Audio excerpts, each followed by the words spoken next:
think Jonathan Frank was first on from Greetings from Galveston. Andrew Pindar over in the UK. Evening all.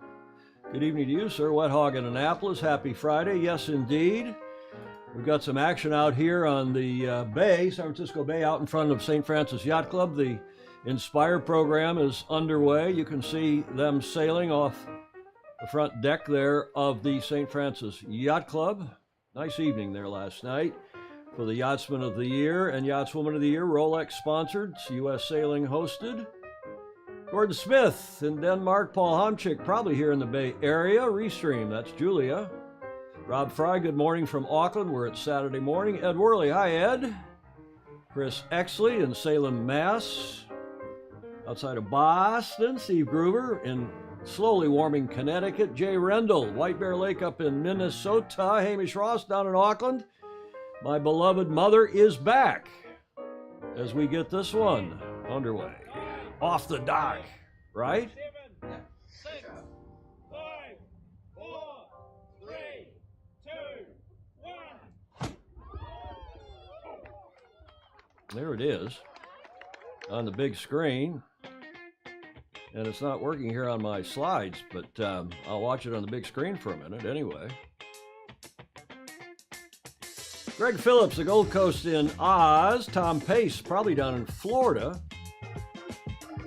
Welcome, everybody. Welcome to TFE Live number 508 for the 25th of March, Friday the 25th. Hola, Monica Diaz. I was texting with Monica this morning. Julia, I trust you're well. Yeah, good advice. Whoops, I got to turn your mic up. There we go.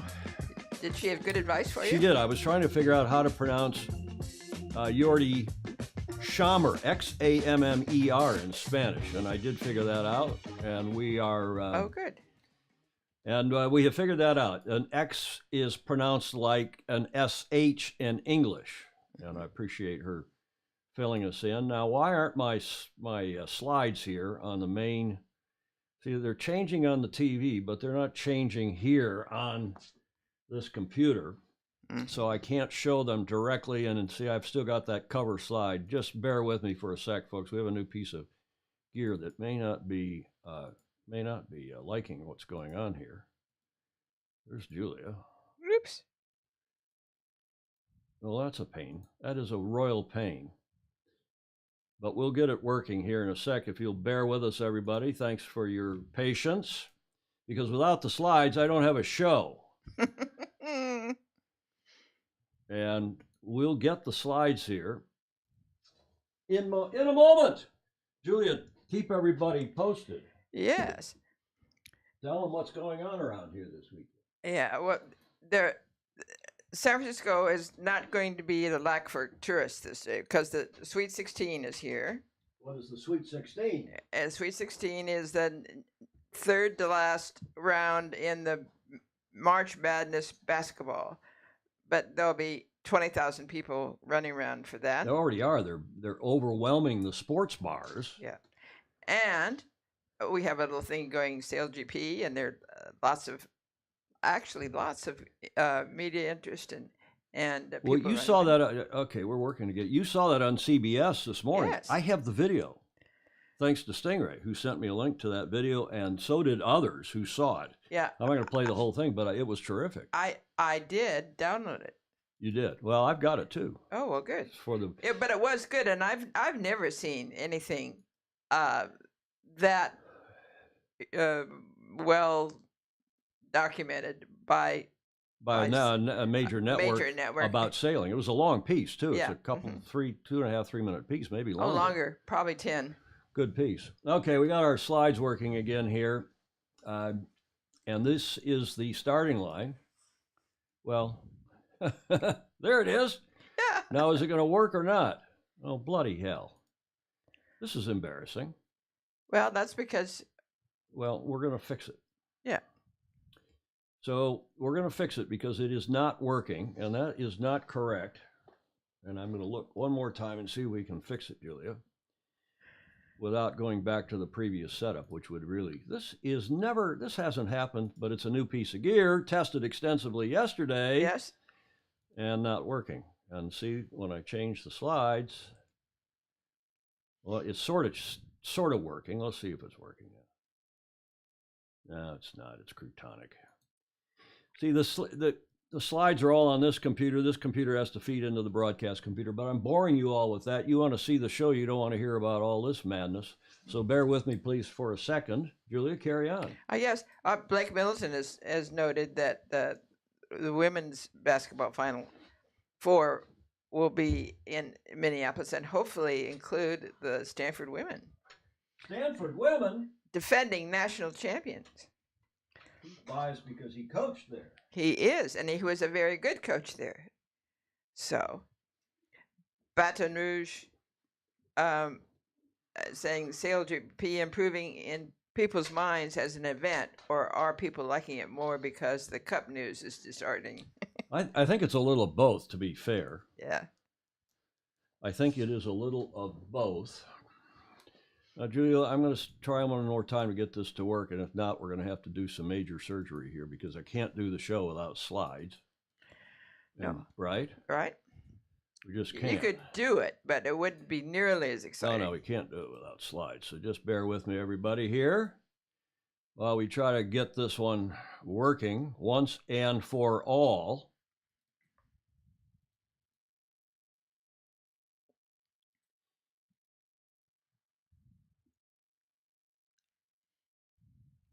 Bloody hell. Julia, read your comments. Magnus is there. He's been gushing about SailGP. That he has been. Yes, well, that's good. Yeah. John Emmett's looking forward to SailGP. David James says there are 3 times, the women, I guess, are 3 times national champions. And Blake says, I'm absolutely unbiased on the sailing starting line, though. Unbiased? Unbiased on the sailing starting line. He's biased about the Stanford women. Chris Exley, we know about that. Alistair Murray, nice capsize from the Aussie GP team. Yeah, that's for sure. Yeah. That is for sure. Your mother wants to know if Putin started his attack on the internet yet. Boy, I don't know. So you had a bad start. Power through the fleet. Success! Yay! We're going to get to the right side of the fleet. We're at the pre-start, and my slides are working. Thank you, everybody, for bearing with us. We put a new piece of gear in, tested it extensively yesterday, and today, after restarting computers and going live, it didn't work. But Julia has saved the day, and all of our FOSI with the comments. Yes. Jody Shields. So a man walked into the bar. Pensacola Springtime is back. Talbot Wilson is saying Krasimir. Barcelona is the good venue for the AC. We're going to talk about that, of course. For those who missed it, the CBS News segment. Thanks, Clark. I'm going to play a little bit of it. I won't play the whole thing, but there is a link to that. And Blake is saying, indeed, Julia, congrats again on the completion of your annual trip around the sun last week. Yeah, Julia's birthday last Friday.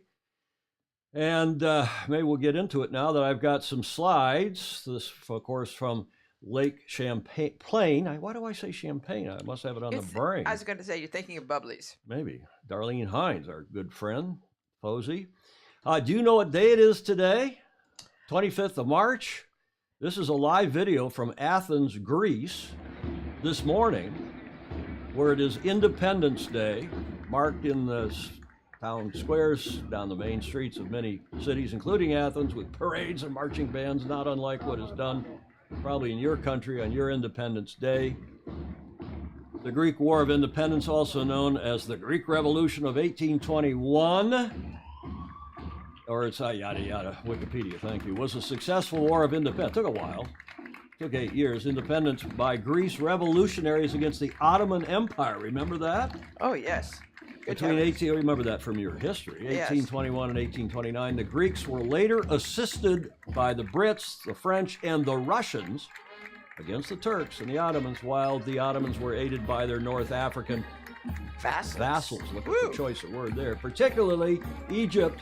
The war led to the formation of modern Greece. The revolution is celebrated by Greeks around the world as Independence Day, on the 25th of March.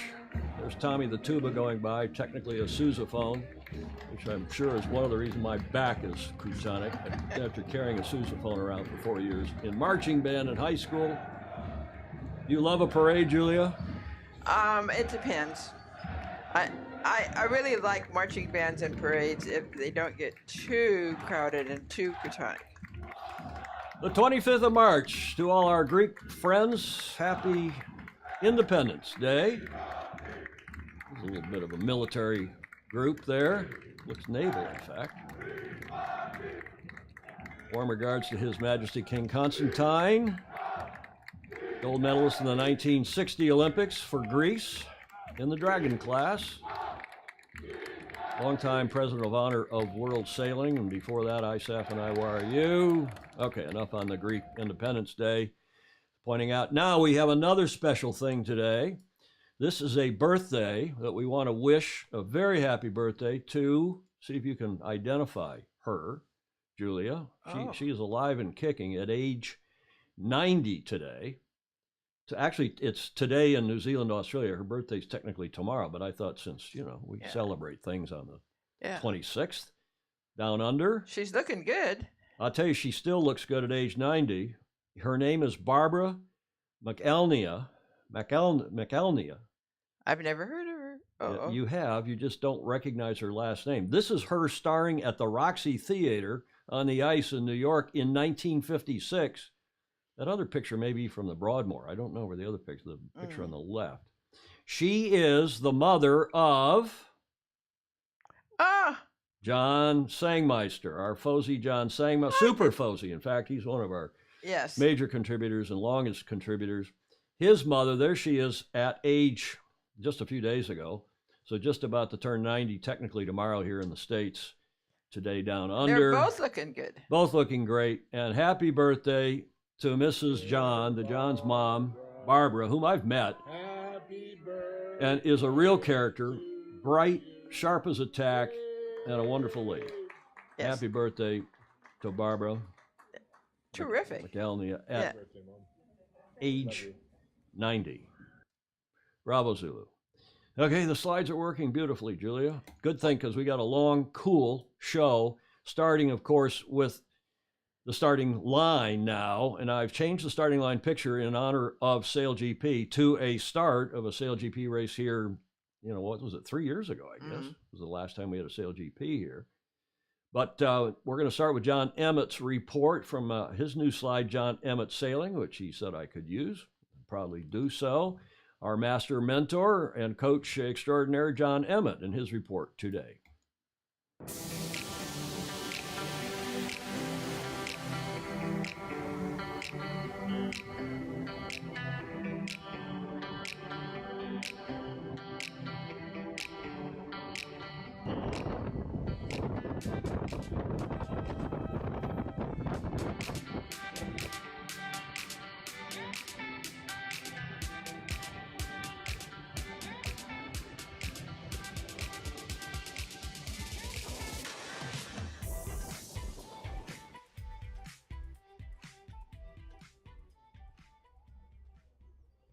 Hi Tom, Julia and all the FOSI. I think if I'm not careful I'm going to get a reputation because I'm doing the report this time walking to the pub, but there we go. I sometimes think that Sailing Illustrated is a news show with a sailing problem, so it'd be really good to get into the SailGP and have some proper sailing to talk about. I think that's one of the nicest thing, actually, the on the water action. It's not who's the best, because it's obviously teams and all the rest of it. It's just watching and enjoying close racing. But having said that, and I joke about Sailing Illustrated having a news problem, or maybe an alcohol problem with the all the little keywords coming up, so you can check if some of you need to drink today or not. But I think we do need to look at the wider world because it affects us all, and it's something I've done an awful lot of thinking about recently. I think it's very easy to see things in black and white, but life is complex and we live in a strange time And it's hard not to talk about COVID or the Ukraine and these things because it affects our daily life. And the thing for me as a coach is I like to think about lessons being learnt. So I was thinking about how the situation in the Ukraine resolves itself. I've said before, you know, I think in terms of fully resolved, we're talking years, not weeks, but it's about a precedent. So if my sailors, you know, you always try and get people into good habits and you set a precedent for doing things the right way. And I think when we make decisions in life or on the water, we do a risk reward basis. You know, should I separate from the fleet? Should I go to the favoured side of the course? How much separation should I have? And we have a cost and benefit issue. So I just hope with the war in the Ukraine that it will set a precedent for the future, that whatever benefit that Russia may get will be far outweighed by the huge costs. I'm not going to go into the economics and the loss of life, but I think that idea people do an action if they see that they get a good reward. And you know, that's Olympic sailing. People literally dedicate their lives to it. But we don't just live in a sailing bubble. So yeah, I do think it's good we cover the news, and it will be good to look back in a few years' time when hopefully COVID is not any longer on our lips, and we can learn some lessons from that as well. But wishing everyone a good show and really looking forward to chatting lots and lots about sailing. Bravo Zulu, John, as usual, nicely done. He's leaving to go to Mallorca, to Palma on Sunday for the big first big Olympic classes regatta of the year. Mm-hmm.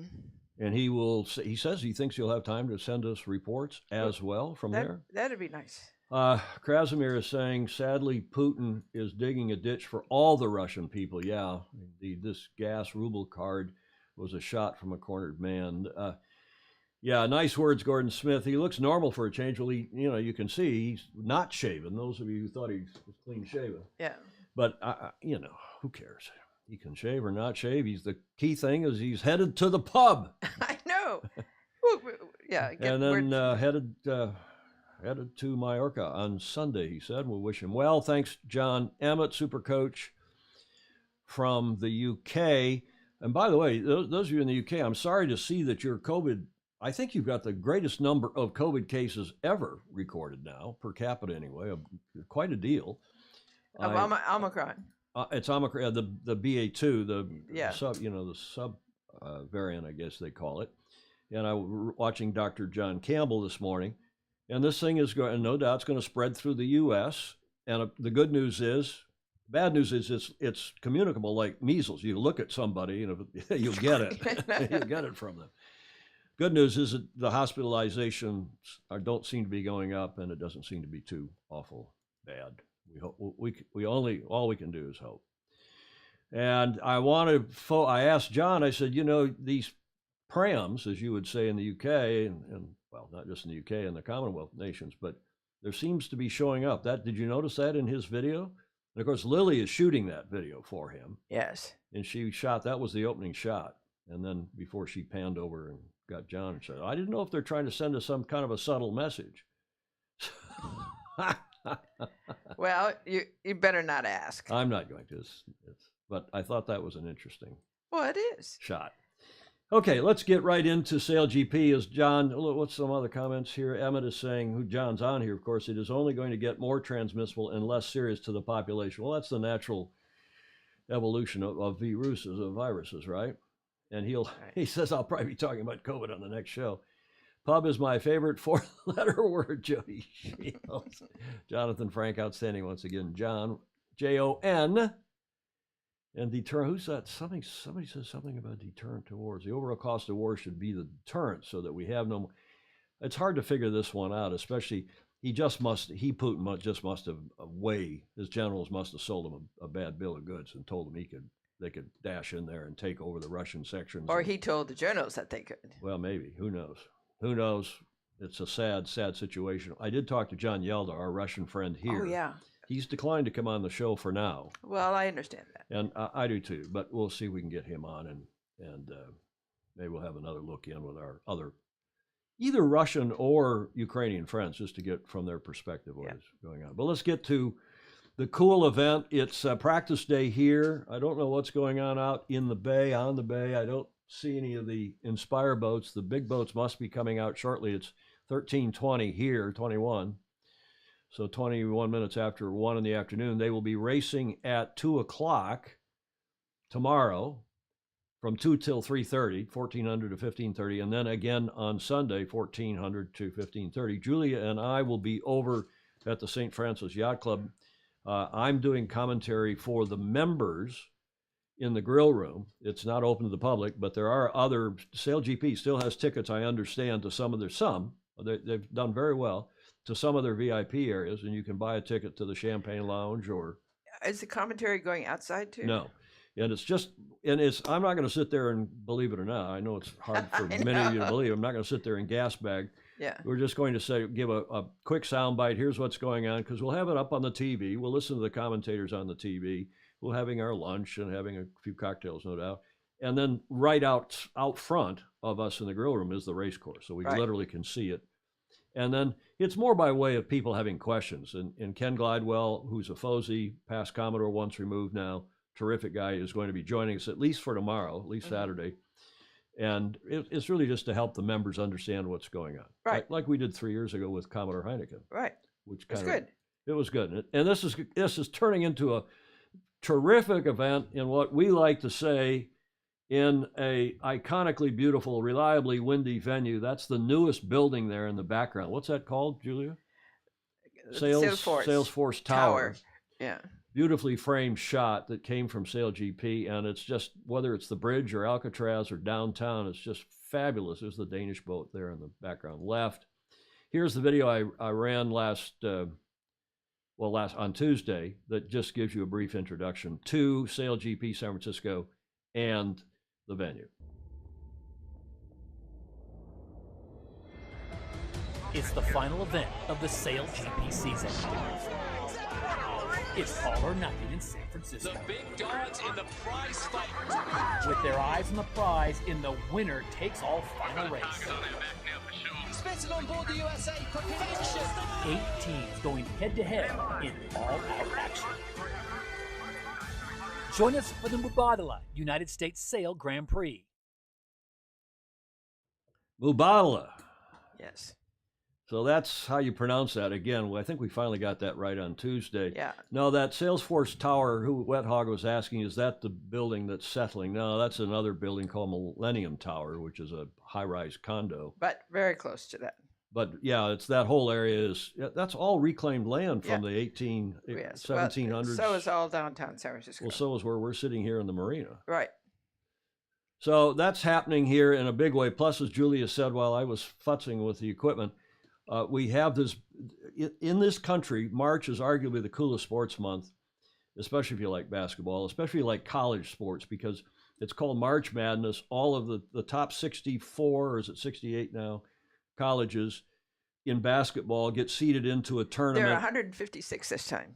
Well, that's counting women and everything else. But Well, only, yes, I'm talking about the men's basketball. Yeah, the women's is going on too. Not to, Right. I'm sorry, not to take away from Stanford. Right. So that's going Or on. Michigan. Well, Michigan lost, of course. No big surprise. But Michigan was in. Is Michigan the women in? That's what your mother said. Oh, maybe. Well, she would know. She is a big fan. But anyway, it's one of these things where even if you're not a basketball fan, you probably went to a school and you follow your school and you follow, for example, your school. We're watching the Stanford women, just because I know you're watching it, and so on and so forth. So it's cool. Things are happening here in San Francisco. And this video, I won't play it again because we told you on Tuesday about the capsize by Jimmy Spithill and co., the American team. And they righted the boat and sailed it back to the technical base, sin problemas, without problems. And they were back out on the water, I guess, the next day, and they seem to be fit and ready to go. The culprit for the capsize, as we told you on Tuesday, was determined to be technical. It was a system in the F-50 that caused the wing not to invert properly when they tacked, and it happened right there in front of Alcatraz. But they had these two surfers on the boat, and it Their was first ride. it was really cool. And it got, because they were on the boat, and I don't think they capsized on purpose. I wouldn't put it past Russell or Jimmy to capsize. You know, I've been involved with them on America's Cup teams, and I know some of the stunts we pulled Yeah. for PR or promotion or otherwise, or to psych the other teams out. But I wouldn't put it past them.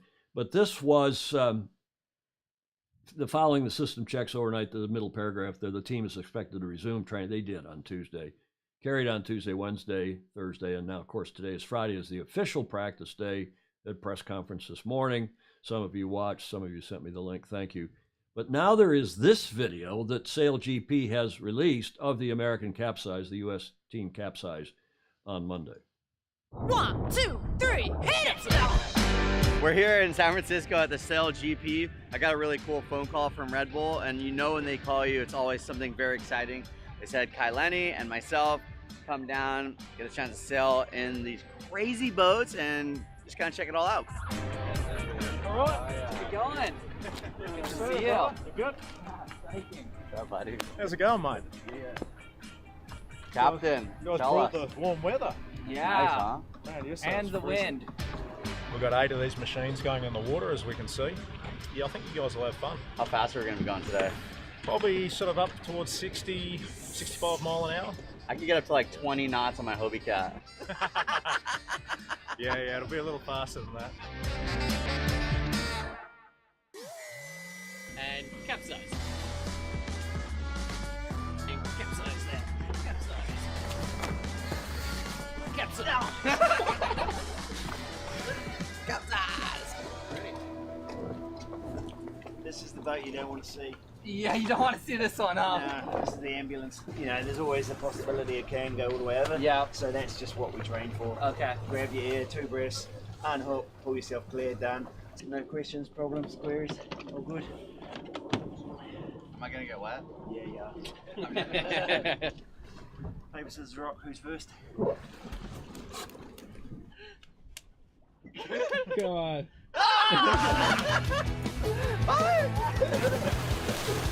So I always ask the question, who's your favourite actress? Actress, Kai Lenny.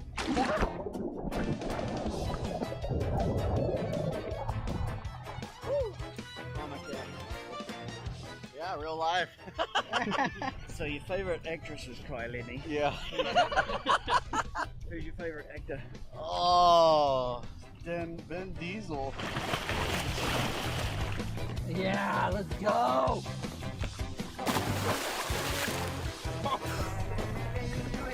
This is worse than Pipeline. Favourite actor? Favorite actor. Let's go with The Rock.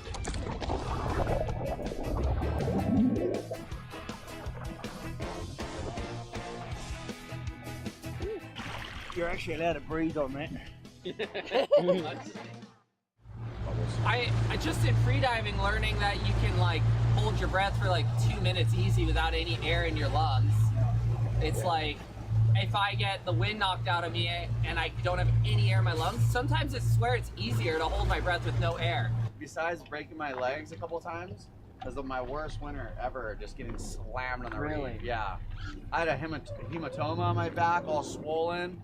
I almost broke my back on one wipeout and hit my head, and like I was going, oh, could barely breathe. Yeah. So hopefully I don't see you out there. Only on land. That's fine. Thank you very much. That's cool. Wow, that boat is sick, dude. We're gonna win! We're gonna win! Expecting high octane experience. A lot of adrenaline. I'm expected to go really fast. Oh my god. Oh my god.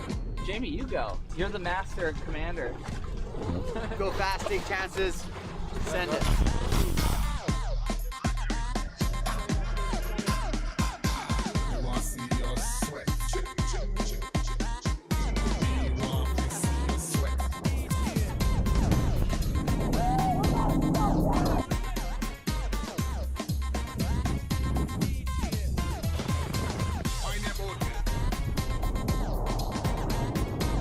Shake your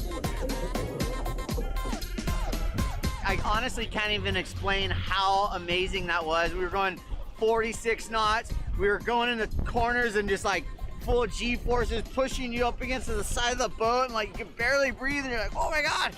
And then you jump over the side of the boat. It's like there's just so much stuff going on. Here we go. It's my turn. Maybe you might not be able to come on the boat. Yeah. Get off the boat. Can you hear me? Yeah, that's sweet.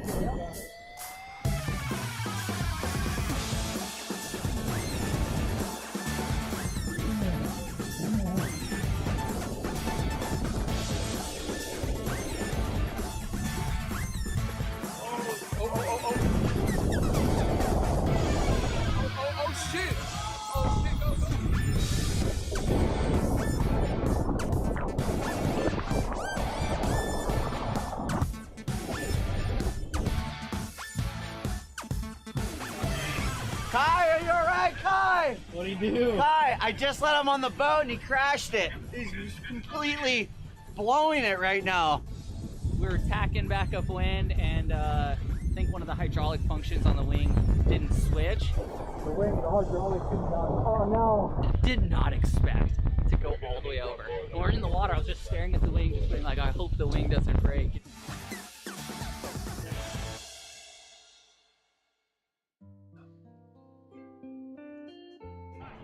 What'd you do? Kai broke the boat. Broke the boat. I told you not to take it that fast. Yeah, it's just, it happens. What happened? When you're though? just trying to, break records all the time.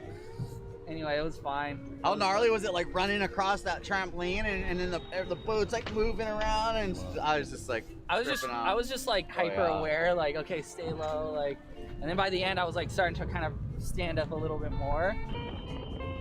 When you did the race, I was like, man, they're so close. So close. I was honestly like so scared in the boat though. I was like, oh, like It's kind of scary, dude. Like when you look down at the foils, and the water is so hard. It's like getting a lick. Yeah. Like I didn't get it like you did, but like the water hit my hand a couple times and like ripped it off. I'm like, dude, I cannot imagine pitch bowling. I jumped up on the trampoline and I was like going to my hole, and then we hit this chop, and then that boat like went boom, and I went flying on the trampoline. No, you fell on the tramp. I was tripping out. I was like, No I'm gonna die. I'm gonna die. Okay, brother? Yeah. No, then I'm like, oh, I'm such a kook. Like, just like I was just laying on the trampoline, and then I look, and the guy's like a full bloody nose, and he's like spitting blood out, and he's like adjusting his neck. Yeah. I'm like, oh my God. It's not like a cruise. You're not cruising on that boat. I was scared the whole time. It's crazy. I just wish I was on the other side when we flipped. Should have been up higher, Oh, you're on the lower side. Yeah, dude. Oh, that's no fun. It sucks. Oh yeah, that was fun. I think everybody agrees that that was a terrific video. Jody Shields saying, and this, my friends, is why SailGP is the coolest thing on the water. Baton Rouge, that was a practice. He thinks it was a practice capsize. He did it on purpose, obviously made for TV. Jonathan Frank says, gnarly. Ed Orley, great video of the U.S. crash. Bo Froelich, hello, Commodore. He's Vice Commodore of St. Francis. Great to see him last night. We spent some time together at the Rolex function. Great fun watching the Red Bull version of all this. Focus on all the crashes. All good publicity, John Emmett on YouTube now is saying. More of that, please, Wet Hog. That was a fun video indeed. And I don't think they did it purposefully, but they threw him over it so they knew that in practice. Well, yeah, and we saw that on the CBS Right. piece this morning on network television. But bravo Zulu to all involved. It's good video. It's great for the sport, and to have other, it's in Formula One when they bring a soccer player, a football player in, or other sports stars. The cross promotion is always great. Now, there was another capsize, this one yesterday, and of course involving the number one seed, the team that will be going in with Nathan Outeridge, with Jimmy Spithill rather, for sure going into the final three, the winner-take-all race on Sunday afternoon. The question is whether Nathan Outeridge or the Spanish will be the other team. Looks like Nate will be. But this capsize did not end quite so happily. You can see here the wing has got some damage at the top. You can't see it very well in this shot, but You'll see it here in a sec. These are official SailGP photos. They didn't send this next one out, but one of our FOSI, Mark Reed, was out on the water or maybe on shore with a long lens when he took this shot and sent it to me yesterday afternoon. Blame the kite foiler, Steve Gruber is saying. New Netflix series, SailGP, Sail to Prevail. That's a picture. I retouched it a bit so you could see how badly the wing was up at the top, zoomed it and so on. Thanks to Mark Reed, though, for sending that. Mark is here in town, and we're going to catch up later tonight or tomorrow. Mark, thank you for that.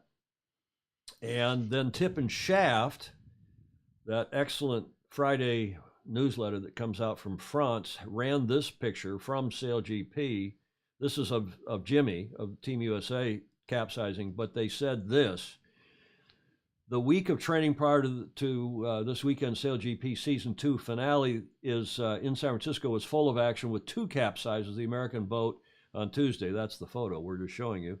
And, of course, you all know about. And on Thursday, it was the favorite, the leader of the circuit, the Australian F50, whose wing was damaged. Already assured of qualifying for the 3-way final on Sunday, Tom Slingsby's crew are not, to answer your questions, are not expected to race Saturday, which will allow them to repair the damage caused by the capsize. Oh, well, I'm glad for that. Yeah, I'm not so sure that's the case. They're pretty quick, pretty good at getting these repair jobs done on these wings now that all the experience we had. Right. I mean, back to in the olden days leading up to 2010, even that wing, they learned to repair that pretty quickly. And then, of course, the AC-72s and then now this thing. So these things, which have been around, and I wouldn't be surprised if you see them out Saturday, maybe even racing. We'll see. But that's what Tip and Shaft is reporting. I've not talked to Tom, but we shall see. Comments here, Steve Gruber, they're back and forth. This isn't a kite foiler. There seems to be a lot of gravity on the high side of that boat. Time to get out the 100-mile-per-hour tape. Yeah, I wish they'd stop talking about miles per hour, but I get it. I mean, I sort of get it. I don't like it. If Oz takes Saturday off, then why not USA and Japan too? Well, Japan has to qualify. Stingray, Japan is not qualified. The Spanish can finish third in the standings. They're pretty. The Japanese, well, they're not. Japanese are pretty far up with Nate Outeridge and co. So, and Leo Takahashi is coming over here to our little FOSI gathering. Yeah. Oh, and I look forward to talking with him. So we'll tell you about that. Those of you who are here, this is not open to the general public, but those of you who are regulars on here watching or have been on the show or are contributors via Patreon are kindly invited. We'll tell you about that in a sec. So we'll see if they sail. That will be interesting. Now, this is the piece to which Julia was referring. She saw this morning and alerted me, and I put it onto the TV here in the studio and watched it, but then Stingray sent me a link. I'm not going to play the whole thing. Time for your Friday morning shot of adrenaline.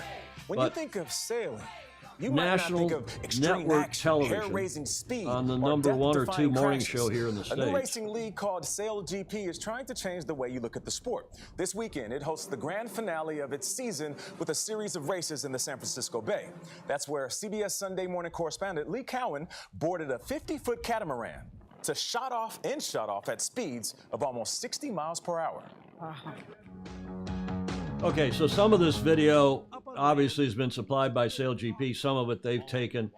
And the link, I think Stingray or Clark Chapin, somebody already posted. It's posted, right, Julia? Yeah, in the comments. And I commend it to you. Go have a look at it. But and it goes on for some 3+ minutes, right, Julia? Yeah, I mean, I've never seen almost any sporting event, but and for sure any sailing event. Well, the sporting events, but for sure sailing. For 15 minutes on the morning show. 15? Well, there was a lot of coverage. And, of course, part of the reason is that CBS is airing this on their CBS Sports Network on Saturday which is good. And Sunday. So Jimmy's interviewed, Russell's interviewed. A couple of the women are interviewed that are sailing. Good coverage for our sport, Ed Worley is saying. Absolutely terrific. Jordy is apparently driving for ESP instead of Phil Robertson. That is true, Mark Husted. If Tom does not race Saturday, it may be interesting. GBR has only 2 points less than Japan. Is it 2? Krasimir, I thought it was the Spanish were in 4th. But regardless, this is great stuff. I commend the video to you. It's on the CBS News YouTube channel, and go have a look. Really good stuff. Speaking of the Spanish team, this was reported in today's Rule 69 blog post by Magnus, the Magnificent. Now, he's written several really good posts about SailGP. He says his viewership in the States is skyrocketing. But he talked about the capsize, and then he says, but gunpowder of a different variety was firing off elsewhere with a rather inglorious spat emerging in the Spanish team. Phil Robertson has been hauling this young team, focused on youth development, higher and higher up the ranks all season. But coming to San Fran, and Julia, never say San Fran, right? Never. You can shake your finger at it. It's like Frisco. It's Frisco or San Fran. You can say San Francisco, or you can say the Bay Area, or you can say the BA. Or the city. Or the city now. They say the city. Well, we've always said the city. There's only one city. Well, but the basketball teams popularized that because they put it on their uniforms now, the city. But anyway, don't say Frisco and don't say San Fran if you don't want the local. In fact, there was famously, remember when Herb Cain, the old, long gone now columnist in the San Francisco Chronicle, and he said the police were investigating a crime and they were talking to some suspects, and they said, oh yeah, well, something about San Fran. They said, well, we knew they weren't local as soon as they said that. And they arrested the guys, and it turned out they were. So back to the point here. Higher and higher up the ranks at the end of that first paragraph all season, but coming to San Francisco has been a shifting of the team's priorities. The wheel was given over to Jordi Schamer, the 470 whiz, as training began, and pretty soon the Spanish crew found the communications and demeanor just a bit more welcoming than the hard driving off to he's moving to Team Canada for next season. Phil Robertson, and decided, he's a Kiwi, and decided that a coup was in order. Robertson was dumped in a tense base meeting and is off the boat with his marching orders. Brutal business is sport. So yeah, that's the news from here. And that courtesy of Magnus, the Magnificent, Magnus Wheatley, and his Rule 69 blog. Now, another piece of news is that the Brits have gone light blue and have gone I'm surprised they're not green even, because they're so environmentally oriented now. There's Ben Ainsley, of course, driving that team, Protect Our Future. And they have released a very cool video with their new livery, as you would say in Formula One circles, with their new team colors, and a great video. Have a look. And young people are the key to protecting its future. We're not doing enough to empower young people. We need to go beyond the climate headlines and provide them with science-based knowledge and understanding. Together, we can collaborate and inspire the next generation to lead climate conversations, change attitudes, and protect their future. In a nationwide recent survey, only 26% of young people feel confident talking about climate issues, and 7 out of 10 teachers do not feel equipped to teach about climate change. Protect Our Future responds to this need by providing young people with science-based knowledge to enable them to take the lead in climate conversation. We need the right knowledge and understanding to tackle climate change issues. We feel anxious and unclear on how to contribute to solutions. Our goal is to use our sporting success to inspire young people to protect our future and their planet. Together, we can create practical actions and drive positive impacts in schools, communities, and homes. Together, we can protect our ecosystem, birds, coast, Arctic, forest, living creatures, marine life, families, atmosphere, friends, the next generation, oceans, rivers, wildlife, bushland, turtles, oceans, nature, animals. Together, we can protect our future. Really nicely done. And it's sports-based. It's a little virtual signaling, okay. It is, but still, they shouldn't be trumpeting with the wind machines, because they are as environmentally unsound as you can imagine. Yeah, people are figuring that out and what to do with all the carbon. And speaking of carbon in this sport too. So let's not get into those politics. But you're right, Julie she's not a big fan of fans. big with these wind turbines that are springing up here and there. Well, we'll see, and what they're going to do with Russian oil and gas in Europe, and how you're going to, gas prices here are spiking. Now they're talking about giving us our tax dollar, giving us what are tax rebates because of the price of gas. And there were some very scary things said this morning by the president about how food, because of fertilizer, and what Russia's the biggest producer of fertilizer, and how that the production of food is going to plummet and cause a whole lot of problems, not only here, not only in third world, but in first world countries as well. I'd watch and follow SailGP races over the America's Cup any day, Blake Middleton is saying, but I understand that perhaps that's just me. Now, I think I got a lot of comments, Julia, from people today as we were, hey, this SailGP stuff is compelling. Yes. Sailors and non-sailors Yes. really like what we're seeing. And they're stealing a march on the America's Cup, notwithstanding all this venue madness, which is getting madder by the day, by the way. Right. What other comments here? Nice sailing video, Paul Homchick. Yeah, I hit the sack, boys and girls. Good night, Krasimir. Phil will be fine in Canada. It sounds like he did his job. Well, he has done a good job of bringing young teams along. They have given Phil only 3 hours of driving in practice. Phil, you mean Phil or do you mean Jordy? Jordy. It is nice that SailGP is keeping political games away from the races. Magnus has been the Frisco Kid this week. Yeah, he has been. He's been writing very profusely and very favorably toward SailGP in San Francisco. But again, he's doing what he thinks will bring him views, as well as doing good things for the sport, same as we like to do, right? Bill Windgrub says, I'd watch the Congressional Cup over either one of the AC or SailGPs any day. Got to go nuclear for energy. Now, there is my lefty mother who says we got to, who would have thought, and you're hearing that from a lot of environmentalists now, we got to go back to nuclear. Yeah. Because it ultimately is clean until you have to dispose of the waste from the... Yeah. Phil, only 3 hours. I don't know what that means, Mark. I guess he only had 3 hours driving this week with the Spanish before they excused him. Is that what I guess Mark is saying? Okay. And somebody posted the standings. I saw a link to the standings. John Emmett, what does it say? What's the point difference going into Saturday's racing between Nathan and isn't it the Spanish who's fourth? Whoever's fourth. Okay. We like to say this venue is just fabulous. Here's another view from more or less over the Beach Street Yacht Club. We're a little bit behind this, but looking toward the east to the city and the fabulous views that are afforded from all different corners of the bay.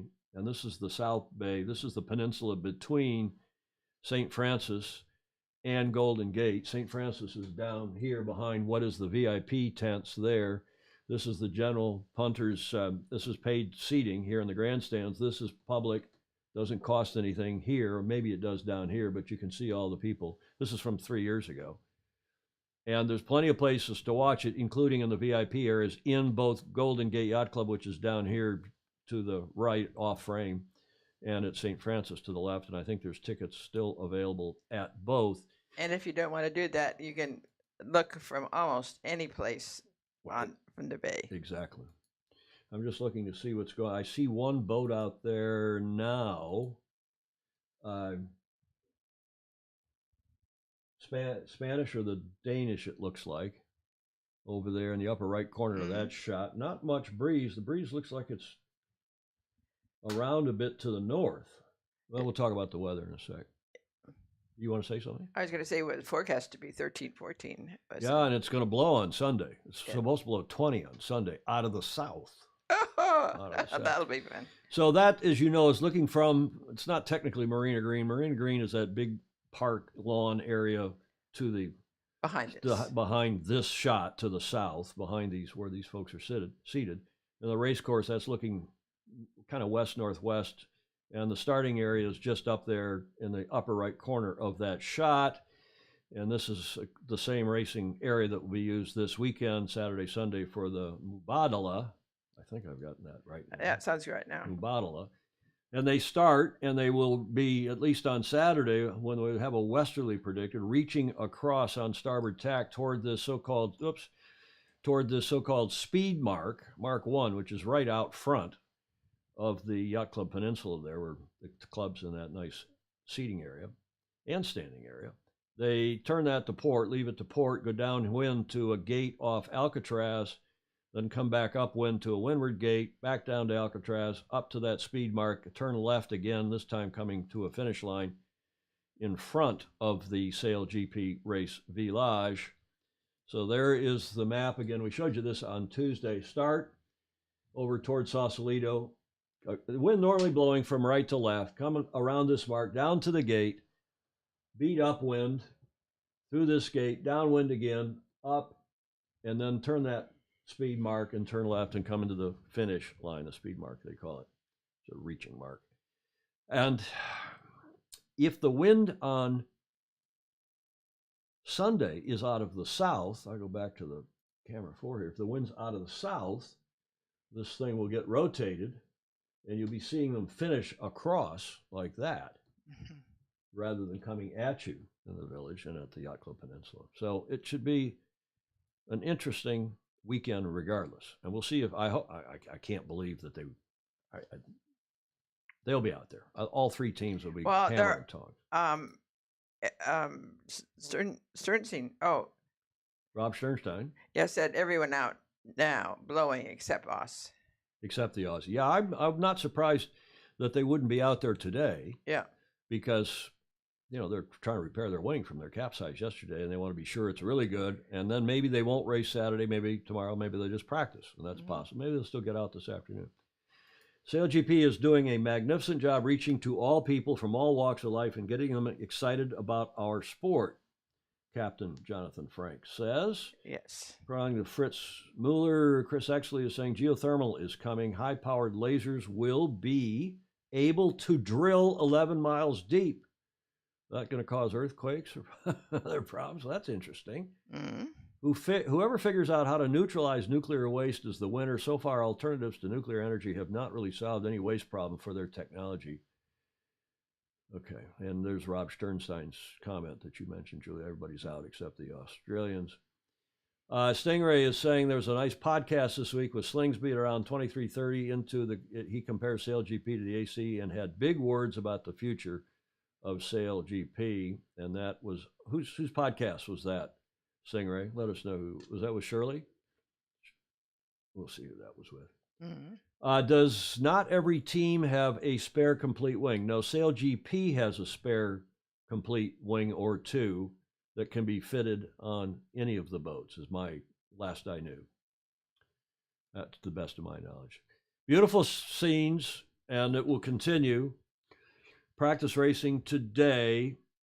Tomorrow racing between 2 and 3:30, 1400 to 1530 local time. The race village opening at noon, closing at 6 p.m. at 1800. Same procedure on Sunday. 3 fleet races tomorrow, 2 fleet races on Sunday, and then the winner take all, a 3-way between the top 3 teams. Whoever wins takes home $1 million smackaroos. Oh, they could spend that in a minute. Well, they can. They can. Yeah. I'd buy a few drinks at the St. Francis bar. Yeah. Go ahead. The Inspire program, Mark Houston says, looks great also with those wasps buzzing around. Yeah, the wasps have been cool. They've got those Inspire catamarans too. Go back and see if the webcam is what's going on in the Stingray webcam. also says the podcast is by Justin Chisholm. Oh, Yacht Racing Live, Justin Chisholm. Good. Okay, so we'll have a look at that. There is the Spanish team practicing a barroway and a jibe off on the right. There's another team coming behind them. Plenty of breeze now. And that is the French, isn't it? Yes. A little bit of practice action. There's some people down there leaning on the rail, enjoying it, it looks like. Yes. The television coverage, as we said, is on CBS Sports Network. That's on some cable networks and not on others. It's not an over-the-air channel. It's cable. Julia has it on your satellite TV system. The delay, they are delaying their broadcast on day 1 until 3:30. So it'll be an hour and a half late tomorrow afternoon, local time. They say PST, but they really mean PDT. This is off the SailGP website. They obviously typoed that, but they'll be doing it real time on Sunday, on race day 2, 27th of March at 2 p.m. local, 5 p.m. in the east, and so on. Dang, those boats are really fast, Stingray is saying. Further to the TV on Saturday and Sunday, it's also live on Facebook, YouTube, and the SailGP app. And I'm told again that it's not geo-blocked here in the U.S., even though they're televising it live, at least live on Sunday, not quite live on Saturday. But have a look, because it's going to be cool. Thanks, good to know, Fritz Mueller is saying. Now to the weather. It's not going to be a nice day at the beach. It's typical San Francisco weather. It's the low and it's even a little chillier at night than usual. Usually it gets down in the mid to low 50s. It's down into the 40s. It was quite cold this morning. But a nice day today, a high only of 59 Fahrenheit. What is that? 18 degrees Celsius? Something like that. High of 59 tomorrow, Saturday, and a high a little warmer on Sunday, but the chance of some rain. But look over there at the wind, west-southwest, and see that means breezy, so it's gusting more than this. No chance of rain today. West-southwest at 14, that's what you're seeing out there now, presumably.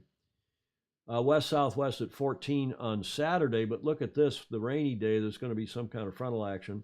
Southerly, 20 miles per hour. And the wind's coming from the south. Southerly, yeah. On Sunday. That's the prediction. They talked about that in the press conference this morning, and the team seemed to think that if it's breezy, the Aussies, Tom Slingsby, will prevail. If it's not so breezy, especially shifty in the bay, Jimmy Spithill knows the bay well, having sailed here a lot, and don't ever count out Nathan Otteridge. I think any, assuming it's those three, any of those teams could come to the fore. Finally, I just wrap with this video, which I played also on Tuesday because it tells you the format in 90 seconds. Have a look.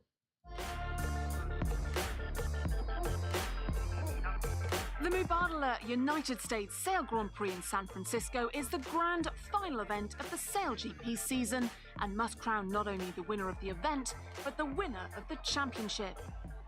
The event winner will be decided by 5 races, 3 on the first day and 2 on the second. After these races, the event winner is crowned, championship points are awarded, and the top 3 teams overall progress to the championship final race, a 3-way shootout for the season title. In the championship final race, it truly is all or nothing. Any of the 3 teams can walk away with the title, and a single mistake could cost everything.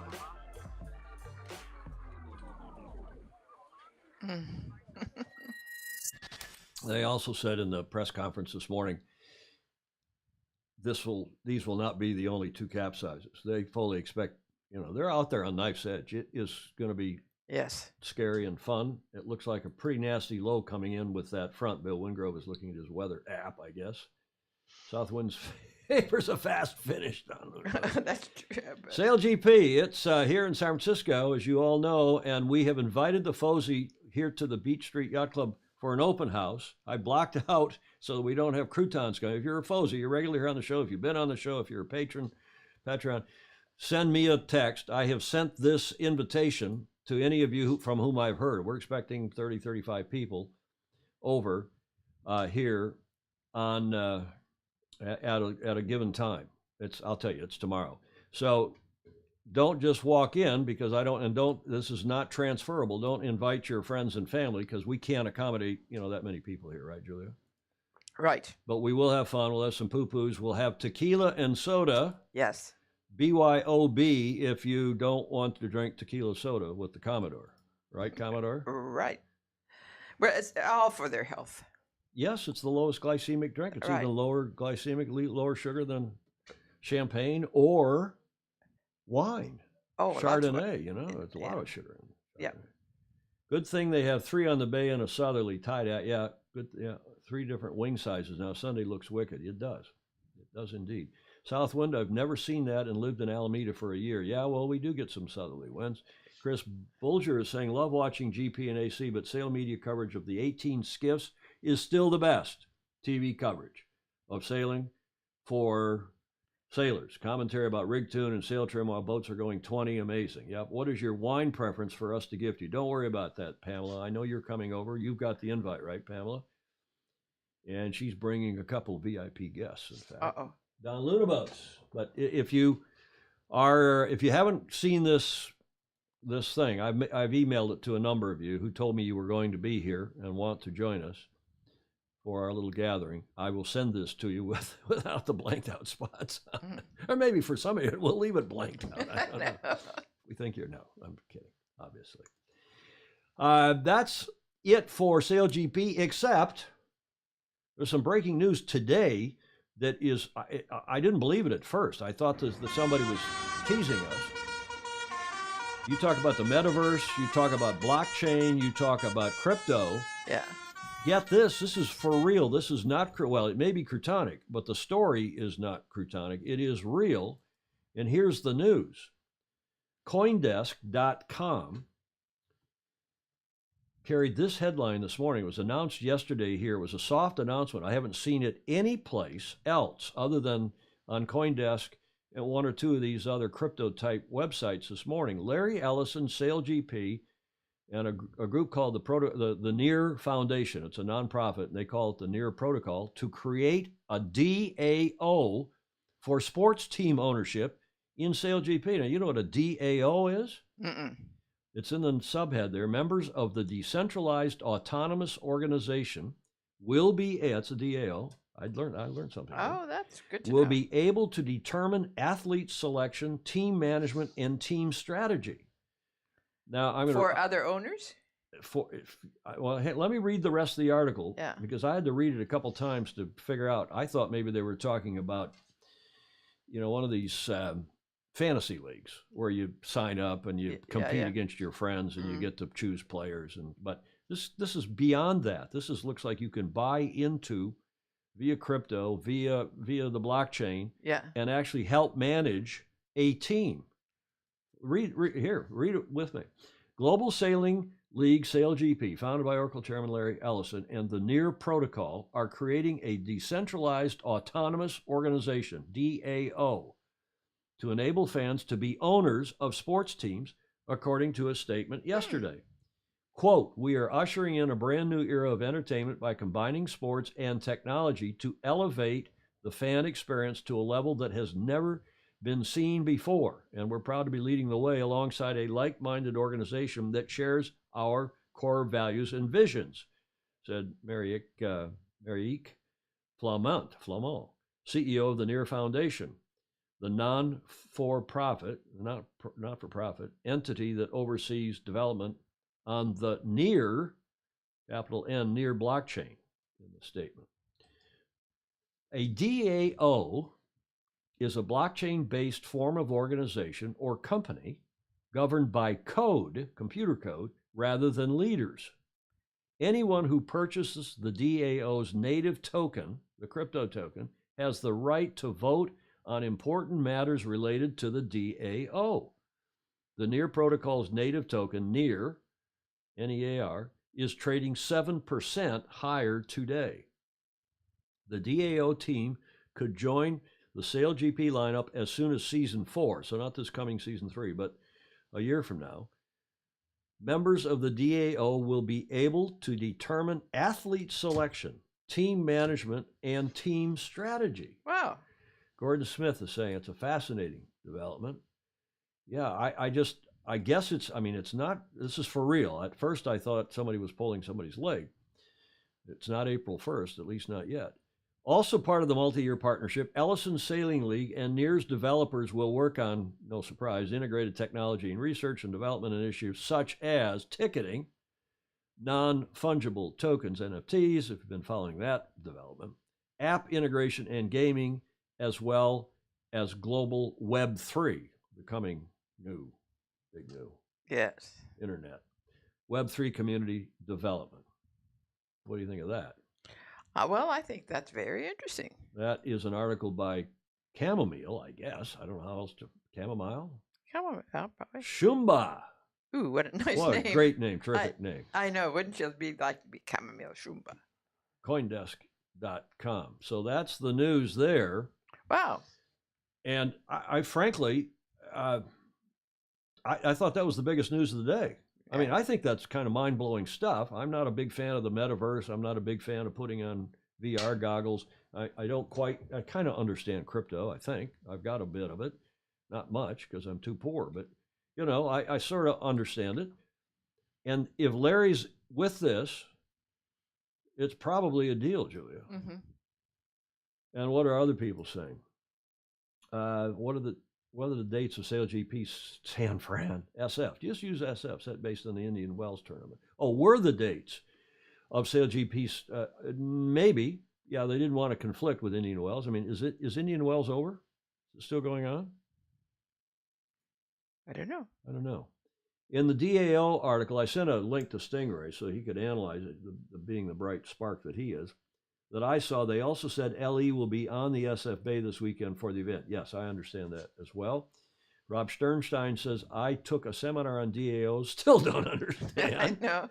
Ellison thinking outside the box again, Mark Husted says, and Ed Worley says, interesting way to raise dollars. Well, there was some kind of a press conference yesterday. Russell sat on a press conference. I saw a video. It was near, and I just thought it was another sponsor. I didn't understand, so I'm going to have to go back on YouTube, and I think on the SailGP YouTube channel, go back and have a look, because there is a video relating to all this, and maybe they explained it in some detail. Oh, that would be good. But that will shuffle the deck, Don Lunabo says. So with an NFT, there's no fungus. No, it's non-fungible. Okay. We're going to have a whole bunch of stuff to talk about, but, you know, this is the brave new crypto world and the blockchain world. We'll see. What happened, Julia, this day in history? The 25th of March in 1960. Maybe we'll be talking about this day in history when we go back and look at non-fungible token NFT. What happened in 1960, Julia? I should know. You should. This was a seminal, no pun intended, moment in the modern world. Not for the reasons that are obvious. Here's your first clue. Mm-hmm. Now, Lady Chatterley's Lover did not come out in 1960. But it was perhaps just first time that it was allowed to be printed. You are, as usual, spot on. That is exactly right. And I didn't even show you the next clues. Lady Chatterley's Lover is the last novel by the famous English author D.H. Lawrence, which was first published privately in 28 in Italy and then 29 in France. They wouldn't publish it anywhere else. And an unexpurgated edition was not published openly in the UK until 1960. And I was there in 1960. Were you? Did you buy it? Yes. When it was the subject of a watershed obscenity trial against the publisher Penguin Books, which won the case and quickly sold 3 million copies. The book was also banned for obscenity in the U.S., Canada, Australia, India, and Japan. The book soon became notorious for its story of the physical and emotional relationship between a working-class man and an upper-class woman, its explicit descriptions of sex, and its use of then unprintable 4-letter words. I didn't think it was so astounding when I read it. Well, that's because you're a modern woman, and when did you read it? In 1960. Oh, in 60. Well, it obviously because I was in Europe. And now an American in Europe. American in Europe, and bought it in England. Oh, it was all very exciting. Well, it's censorship. Yeah, Gordon Smith has got it.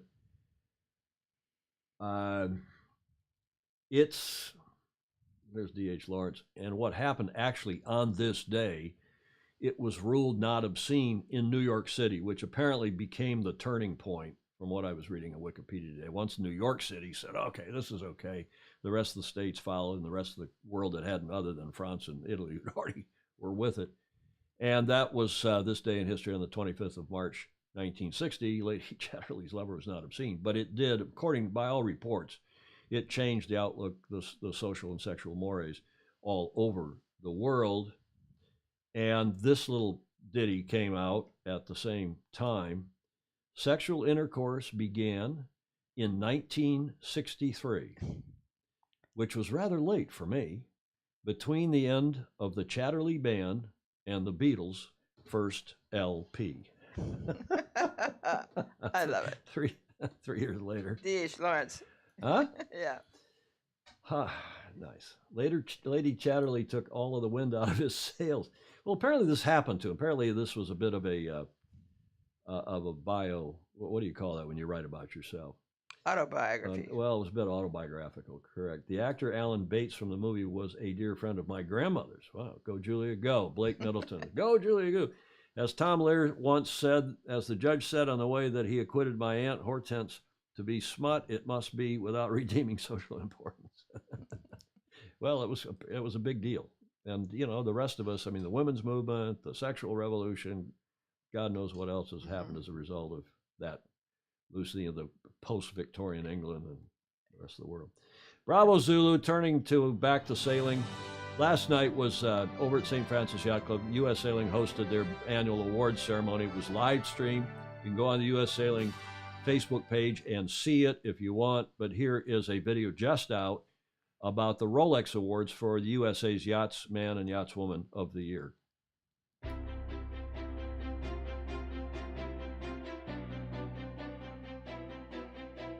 San Francisco Bay forms a natural arena for sailing, and the venerable St. Francis Yacht Club has a front row seat. And that's our venue for U.S. Sailing's 2021 Rolex Yachtsman and Yachtswoman of the Year ceremony.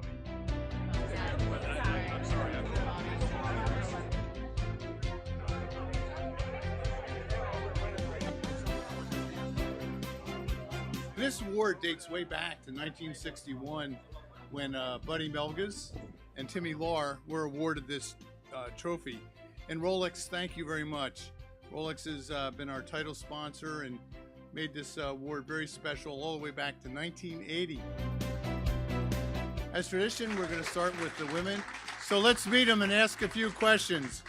I'd like to invite Nicole Brill, Daniela Moroz, welcome back, and Anna Weiss from Fort Lauderdale. So Nicole, how do you go? You're match racing, you're steering the boat, you're the skipper. So how do you shift your gears from steering to being on the crew? When I'm driving in a match race, I try to listen to my crew. And when I'm crewing for Bruce, I want him to listen to me. Danielle, what's on the horizon for you? What are you going to be doing over the next year? Yeah, I'm actually really excited. I graduate college in May, if all goes well. So, and after that, I'll be 100% focusing on just sailing and kiting. And we got 855 days till Paris Olympics, so that's definitely on the horizon. Anna, are you going to try for an Olympics again? I am. And you're going to be, yeah. What class? There you go. Thank you, Danielle. I mean, I guess I can announce it here Sure. to the world, but I'm going to transition to IQ foil. Yeah. Well, good luck with that. Thank you very much. We're going to excuse you, and we're going to hear from the men. Let's start with Connor Bluen. If you're in the left seat over here, Connor, come on up. Dave Hughes, welcome back. All the way from Lake Geneva, Wisconsin, Harry Melges IV. Harry. So Connor, I'm going to start with you. So here you are, Sunfish, very competitive class, North American champ. Then you go to the Wasp, and then you're in the Championship of Champions, which happened to be in the Lightning class. So how do you shift gears between those very different boats? Well, I think that's the great thing about our sport is there's such a wide variety of talents and things you can do within the sport, and I take a lot of pride in trying to be a student of the game and learning a lot about all sorts of different boats, and I hope I can keep expanding on that. So Dave, really, I mean, the same question for you. So how do you shift gears from one to the other? The short answer is I'm still trying to figure that out, which is why I'm still doing this sport after so many decades. The bigger picture is that it's amazing how all these boats help each other. And you take something from the 470, you can bring it to the J24 or to the Atlantic or to any other boat. Well, Harry, welcome to the podium and being a finalist this year. We know your last name and your parents are here, and your grandfather's not bad either. Do you feel a little responsibility carrying that name out there on the water? I mean, it depends who I'm racing against, but my parents have been really awesome. They haven't, put any pressure on me growing up and going through sailing, just sailboat racing. Congratulations to all three of you. U.S. Sailing's 2021 Rolex Yachtswoman of the Year, and the winner is Daniela Moroz.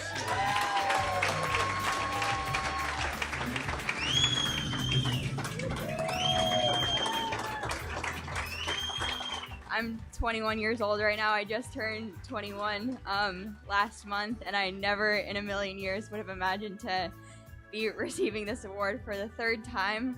I just love my sport, and I'm so appreciative to be a part of this community and to be surrounded by so many sources of support, especially my parents, and my mom is here tonight. All right, I have here in my hand the U.S. Sailing's 2021 Rolex Yachtsman of the Year. And the winner is Harry Melges IV.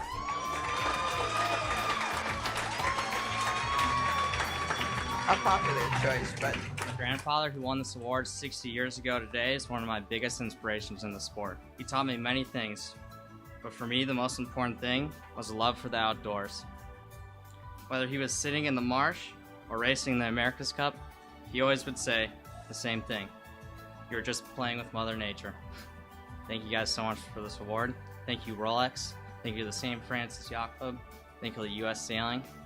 That's all I got.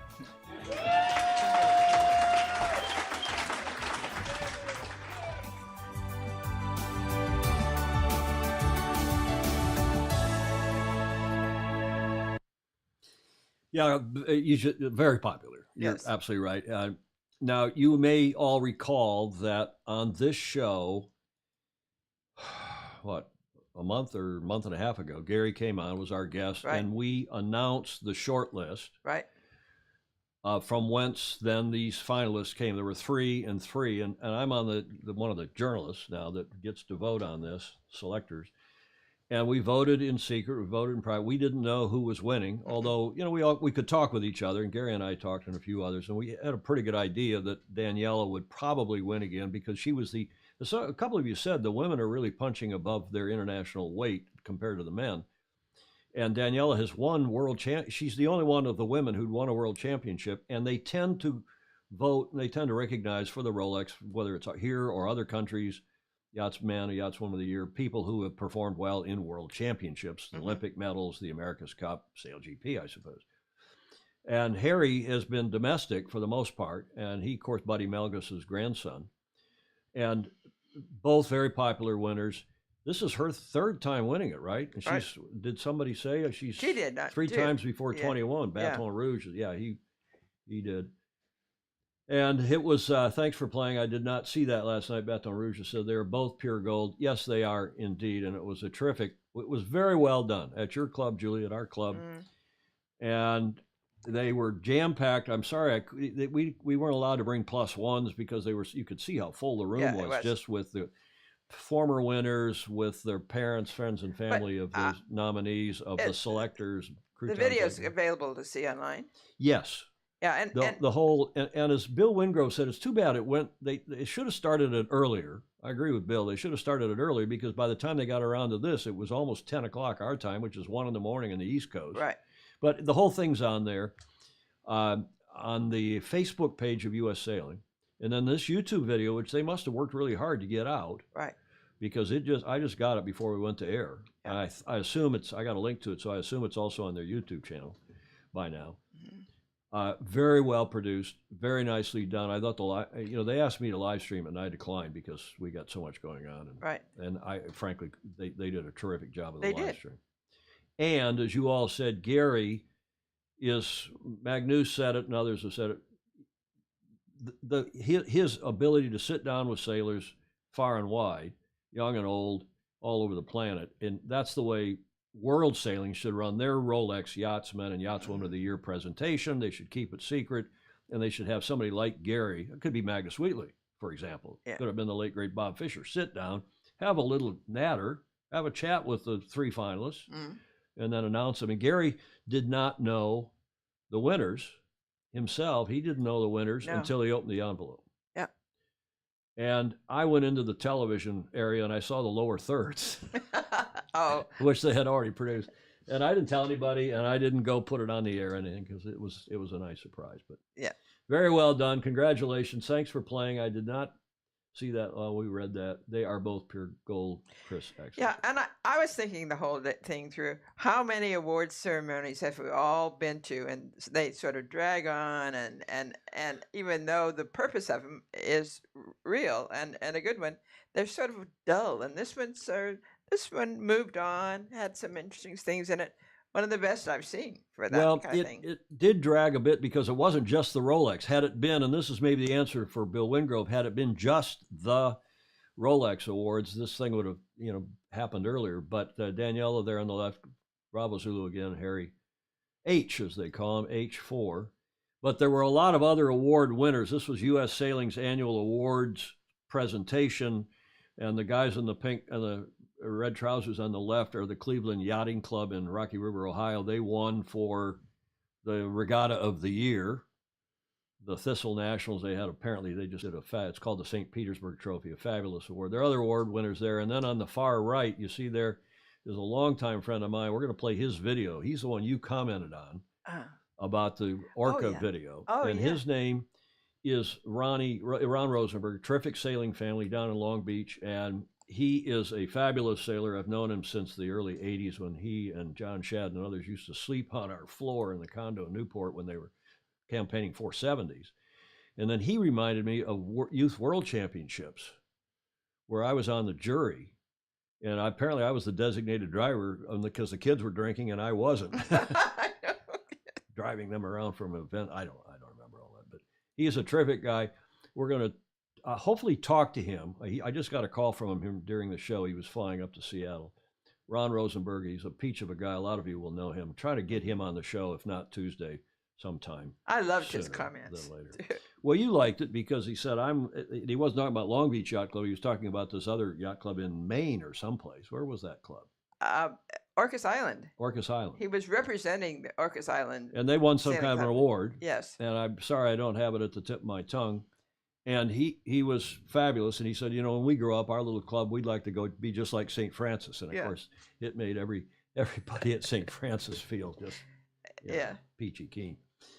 Clark Chapin, and who was the PRO for the St. Petersburg winning Thistle Nationals, I might ask? Yes, Clark knows because he's a good Michigan boy, and he was in that photo third from the left. And he left this morning, Clark. Remind us, you can tell us his name. And I had a long talk with him last night as well, invited him to our FOSI gathering tomorrow, but he's got to fly back to Michigan. Clark, and Clark told me he was coming. Oh, good. Gary Bodie, well-deserved winner of the Nathaniel G. Herreshoff, also had a great speech. Yes, and he was on by videotape, though many of you will know Gary Bodie, who ultimately was our senior representative in world sailing, as well as a longtime contributor to the sport and a terrific guy. And we'll talk some more about that and about Matt Bounds, who is the gentleman there on who was the PRO. He's won it twice. He won it also for the Tartan 10 National Championship at Bayview Yacht Club back in, I think, 2015. So he's a terrific race officer. He's a good friend of Clark Chapin's. And he's done like 750 races. Oh, yeah. Matt's terrific. And he's a really, really good race officer. And we'll talk some more about that next week when we have more time. America's Cup, believe it or not, John Emmett will be pleased to hear. I'm not going to talk too much about the America's Cup because we're all waiting for this venue. And I have a one here, as I said, as I teased at the top of the show. But before we do that, there is yet, in my opinion, another nail in the Jeddah coffin. Did you see this news this morning? There was a terrorist attack in Jeddah at one of the world's largest oil refineries, storage depots, I'm not quite sure what it was, and a massive fire broke out. And, of course, this is the weekend of the Saudi Arabian Grand Prix. They were in the Middle East last weekend as well.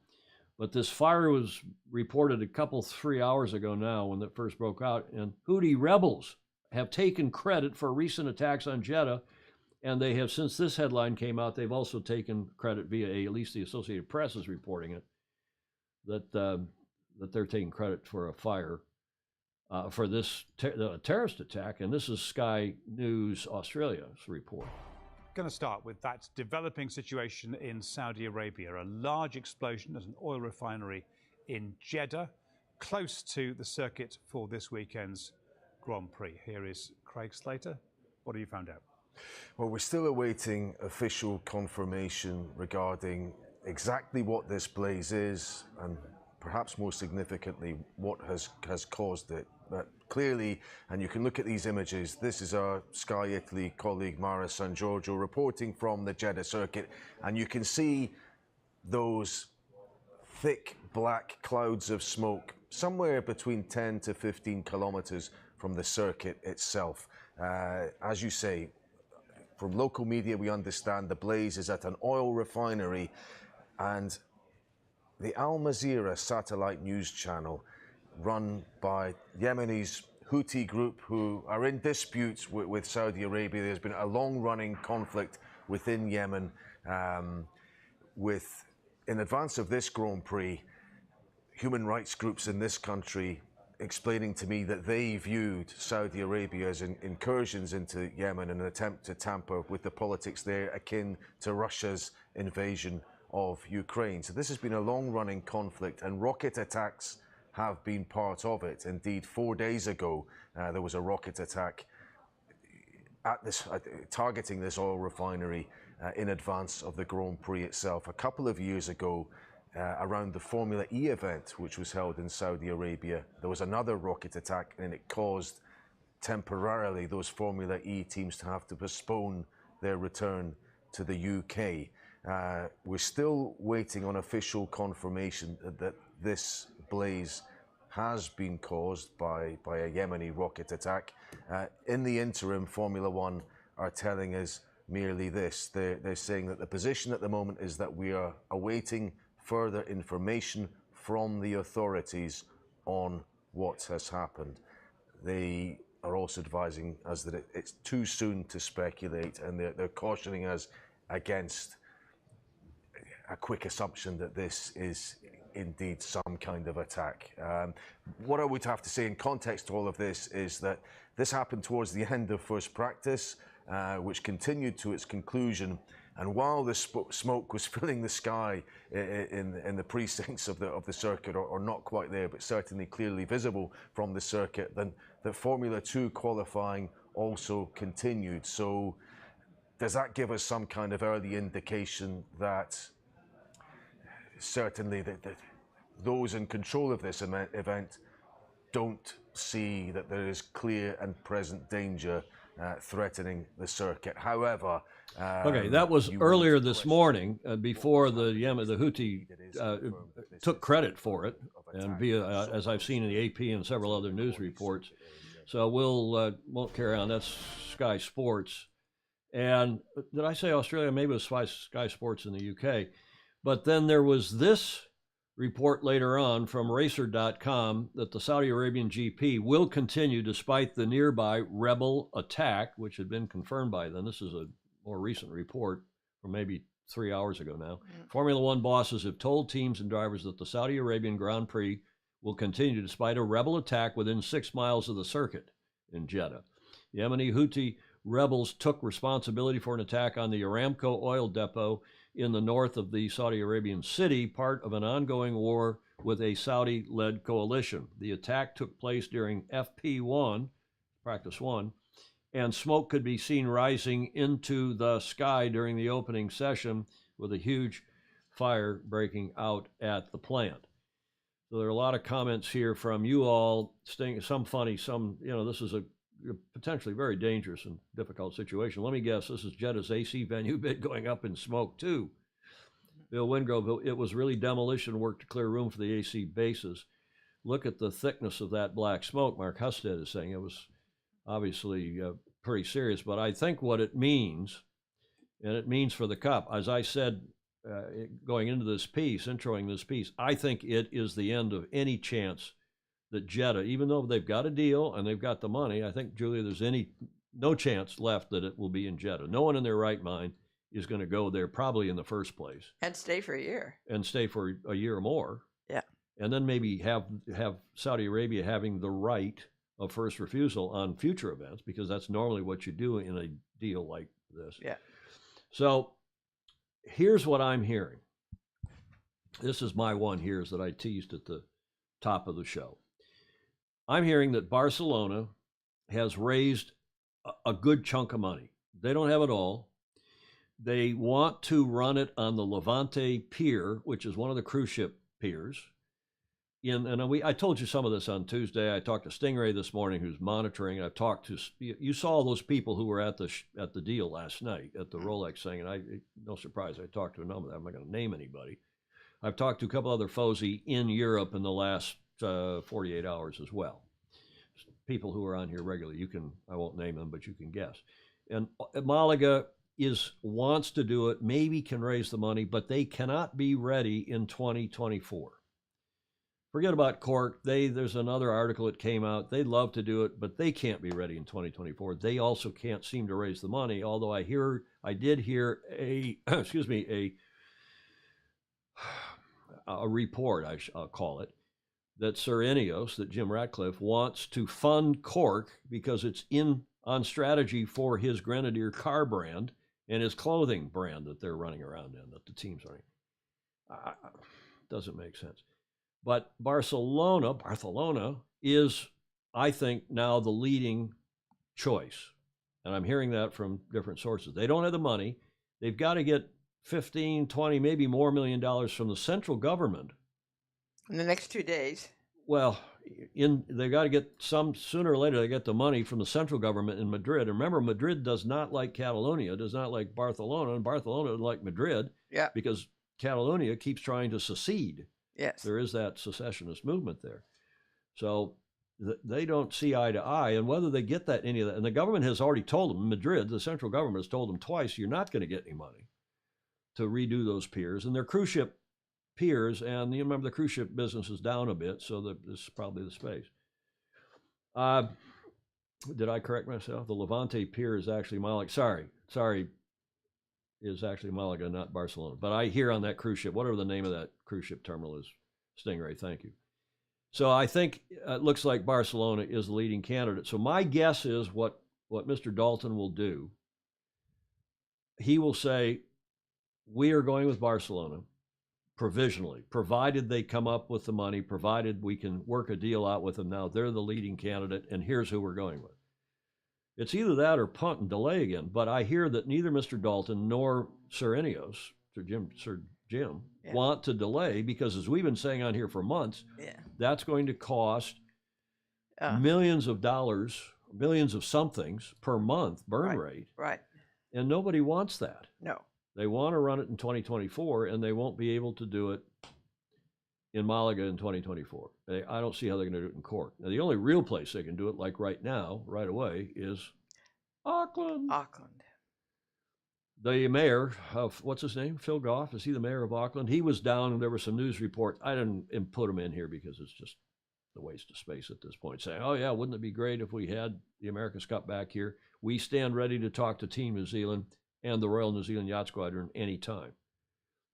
So, again, I still think they should go back and do a deal in Auckland, and everyone would be way ahead.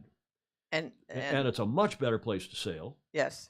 Barcelona is like, there's less wind in Barcelona than there is in Valencia. And remember how many days and weeks we lost of sailing in Valencia, not only in 2007, but also in 2010. Go back to Auckland. Go do a deal there, but I think they're going to announce Barcelona provisionally and saying, provided we can reach a deal. How lame. I'm sorry. Yeah. Okay. Agreed, the announcement would likely be Barcelona if they can get their act together real soon with Auckland as the backup. That's what Stingray's tea leaf reading is. Yeah. It's Steve Gruber saying, yeah, nobody cares. And that's the sad thing. I mean, the situation would be hilarious if it weren't so sad for the Cup and for the sport. And Auckland. Well, to say nothing of Auckland and New Zealand, which we've been championing all along, right?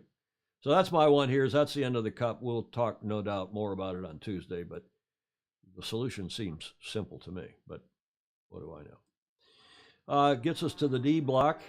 Hey, Julia. Mark Husted is saying VCN might get it if Madrid wants to get in the good books. Yeah, that's not the way it works. I don't think, Mark. Well, you know, John Emmett, can I join the pub?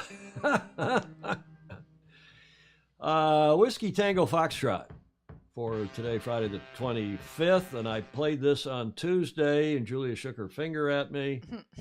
How do I keep winning? It's just nuts. And again, I have no problem with people. I think none of us do have a problem with anybody who's transitioning or has transitioned. But a person who declares themselves a female and then competes as a female when they're a male, it's simply cretonic. It's more than nuts. It's cretonic. And I don't understand it. One of you sent this, asked me not to identify yourself. Remember the days back of the USSR and the East Germans. Julie, you can shake your finger. Yeah. Huh? You see why? Uh-huh. I won't say that my mother sent this to me, but she did. No, she didn't. She didn't. But I sent it to her and said, I asked her if I could use it. And she said, it's hilarious. Yeah. But, you know, somebody said on the show on Tuesday, and a lot of you agreed, that we should have two divisions in our sport. We should have female, biological, real females, and open. You know, and I agree. U.S. Sailing's changing their policy. I talked a little bit with some of the leading lights last night. Clark Chapin's telling us that this situation can't continue. Okay, we make fun of it. This came from Ted Ryman. I didn't put a lower third in, but motorcyclist who identifies as a bicyclist setting cycling world record. There's all sorts of ridiculous memes like this, right, Julia? Yep. But Clark says it's simply not. It is, Clark, in this gentleman's case, it is, apparently. I don't know what's going on, but it's not correct. It's getting blown way out of proportion. It's not. There are women who are getting beaten by a physical male in NCAA swimming. Yes. And it's ridiculous. Sorry. I'm sorry. And it takes... We'll have a debate. We'll get everybody on here. Did you just say real females? Yes, Steve, I did. That's a finger wag. Okay, what the transgender thing, just like CRT is getting way blown out of proportion for political values arguments. Yeah, okay. Well, we'll have a debate, and I'll moderate. I'll moderate it, and we'll have people debate both sides of the issue at some point. If you get four female athletes who've been fighting against them. Well, we have to keep it in the context of our sport. Yeah. We'll get some sailors to debate it. Yeah. But, you know, I don't think any of us disagrees if somebody has transitioned and really has, and they met whatever medical standards and, you know, protocols and okay, let's not go any further because it upsets people both on the left and the right. Yeah, and me too, both ways. This one will go. Now we can talk about something really fun, Julia. The war. Ukrainian farmers are at it again. Towing a Russian stuff. I mean, this would be funny if that situation were not so sad and the lack of leadership that the U.S. seems to be showing. Yeah. And then my favorite. I put this on my Facebook page to major acclaim, so I thought I'd run it here. Yeah. Ed Worley says, sometimes common sense is not common, indeed. But Putin, Putin the crouton. That's just shameful. And Yerky Yarby, we're going to run this again because we think it's a great idea. Apparently more and more clubs are putting up the general recall signal as a show of solidarity for our not only Ukrainian friends, but our Russian friends at all who've been displaced by this. There's a GoFundMe that are helping to fund to take care of Ukrainian sailors who have been kind of blocked out of the country. And indeed, there are probably a lot of Russian sailors who do not support the war, as increasingly it looks like a lot of people in Russia, Julia, are not supporting the war. Yes. To their detriment. I know. It's okay. There's a good discussion going on, and everybody's being civil, which we appreciate. Display the general recall signal at your clubs, and hopefully John Emmett is wrong that this is not going to go on for years, but I suspect he's right, and it is going to impact us all and our sport for years to come. We can only hope not, but that gets us to the finish line. And just nothing, no more videos. It's an hour and 40 minutes in, so we cut to the quick here. And Julia will say, yes, think of our reputation and popularities give us a hand by following, and share. Well said. Well done. You're right on today. Support us via Patreon, please. Fritz Mueller just joined up and a couple others. Patreon.com/join/Sailing Illustrated. Some people don't want to give a $5 a month thing. Some people just want to make a donation. You want to send us a check, that helps too. And we like to remain independent. We don't like to have a lot of sponsors so that we can say what we mean and mean what we say on here. And you all can as well. Julia, final thoughts? No, I wish SailGP a great weekend. I think it's going to be a fabulous weekend. I do too. And again, any of FOSI that are in town that want to join us for our little FOSI gathering here, give me a bell after the show. Check in. And again, we can't take cast the file. We can't. Just FOSI, please. Think about the size of your living room. Yeah, exactly. Well, it's a little bit bigger than that. I know, but I mean, it's not. 25 people is terrific. 50 people is overcrowded. Stingray, that's a clever comment. I give Stingray the last comment. Thanks for another entertaining show. Thanks, Ed Worley. Stingray says, I like the way Hendrix identified as a guitar player. Thanks, everybody. Hope to see you on Tuesday. Hope you have a great weekend wherever you are in the world. Enjoy SailGP on the air, whether it's YouTube, Facebook, or on the app. And we'll see you on Tuesday. Ciao for now.